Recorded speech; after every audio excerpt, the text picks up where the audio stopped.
Okay, second thing we would use, we want to add to the melody the percussions. Okay, we lay the percussions down on top of the melody first to give it some rhythm. Okay, so we got the melody, then we got the percussions. Now, I grew up playing the drums and bongos. It's nothing I love more than to hear a tight snare, kick drum, hi-hat. I love to hear that banging through the speakers. I use bells, toms, all kind of percussions in my music. Playing them left and right. If you listen to a Trey Boy track, you'll hear all kind of things going on in the background and sounds and samples panted on, my left and your right. I'm putting up my hands. I know some of you guys probably can't see me, but if you're listening on the podcast, but if you're on video, then you see. Yeah, so I have samples that I use all the time, and I use the percussions, and I have them pan left and right. Okay, let me give you a secret. When you have the percussions going over the melody, this gets the people's heads bobbing. You ever listen to a song when the beat drops and you felt the song take off and the beat grabbed you in your ears? You made that ugly face like, ooh-wee. That joint is fire, man. That's how the percussion lays over the melody. It's like, man, when the percussions hit the melody is tight and the percussion's on top of that. Yeah, that's that effect of what drums, or in this case, percussions, do in the song with a tight melody. What are percussions? Somebody may be asking. It's not just drums, but percussions are musical instruments played by striking with the hand or with a handheld or pedal-operated stick or beater, or by shaking it.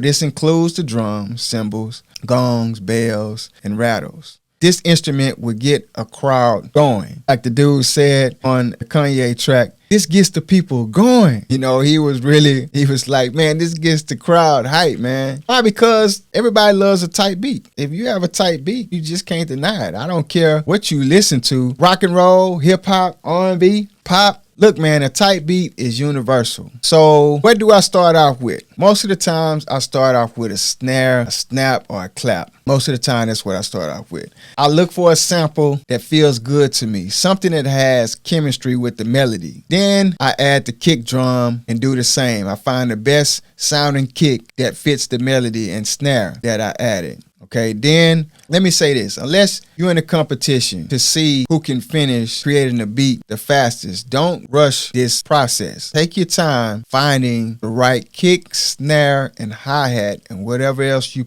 use as a percussion to sound good with the sample. If you rush the process, you'll just create something that doesn't sound right to your ears. If you randomly choose different samples that really doesn't connect with your melody or connect with you, don't rush the process.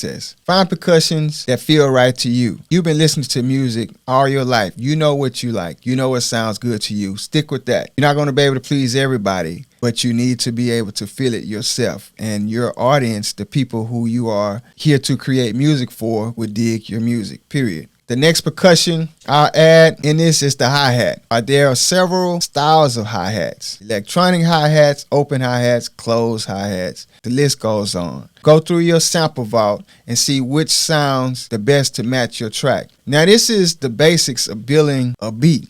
Of course, you can add cymbals, toms, and other sound effects to brighten your track. As you start producing more, you will see you have to go to sound kits that you use the most. Okay, you might be wondering, okay, where can I get these from? You can download these samples online.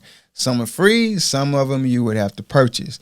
I purchased samples from the producerschoice.com, Loop Masters, the Sample Lab, Clint Productions. If I hear some tight melodies or samples, I'll download that sample because I may need some inspiration later on just to listen to make a track.